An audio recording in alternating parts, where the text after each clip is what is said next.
Bakasyon serye day 15. Grabe, ang tagal na pala namin dito sa Pilipinas. 2 weeks na nga kaming nandito. Una ko ang ginawa sa araw na to, inayos ko yung bagahe ni Lola na hindi nagawa kahapon sa Samsonite. Buti na lang, nandyan si Savin para tulungan ako. So far naayos ko naman. Ayan o, ang ginawa ko lang, nilagyan ko ng grasa, nilagyan ko ng oil. Wala akong nakitang WD-40 eh. Nilagyan ko ng oil tapos babataas ko. Tapos ayun, okay na. Hey, put it up. Mga 4 PM na nga kami ng hapon lumabas ng bahay.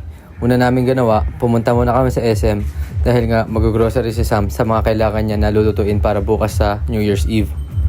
Habang nasa grocery si Sam, kami naman ni Savin, pumunta muna sa Tom's World. First time nga niya mag Tom's World at sobrang saya niya. Lalo na pag may mga lumalabas na ticket, sobrang na-excite siya. Hindi kasi kami masyadong naglalaro ng ganito sa Canada eh. Sulit na sulit nga yung $2 ko dito or 100 pesos. Kasi ang tagal din namin naglalaro sa Tom's World.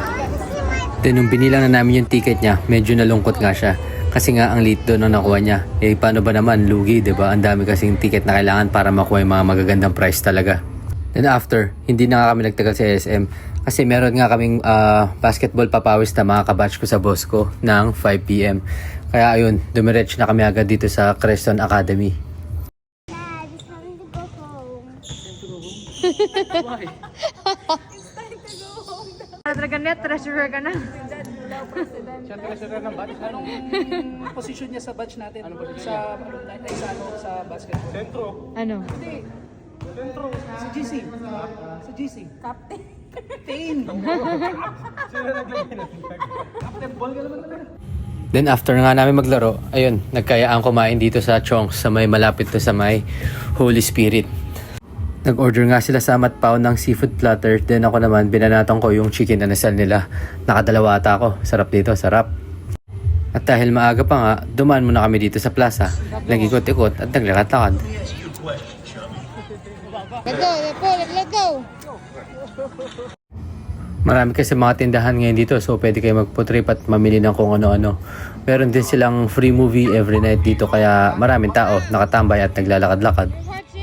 Then mga 10 PM, uwi na nga kami. Ito, nadaanan nga namin yung mga tindahan na mga paputok. Ayun o, ang daming tao. Nagpapanik buying na tayo mga tao. Baka daw kasi magkaubusan bukas. Then pag uwi nga namin ng bahay, ayun, nag-prepare na agad si Sam. Kasi nga gagawa siya ng Bake Mac. Ayan si Sabi no, hindi pa man naluluto yung Bake Mac, naubos na agad yung macaroni. Pinapapak-papak niya. After nga ng Bake Mac, ito naman ginawa namin ni Sam. Gumawa kami ng parang Graham's na cake. Ano bang tawag dyan? Yung parang ref cake. Basta yun, yan na yun. Nakikita nyo naman, di ba? Basta yun, yan na yun. Yun lamang po for today. Bukas ulit. Bye!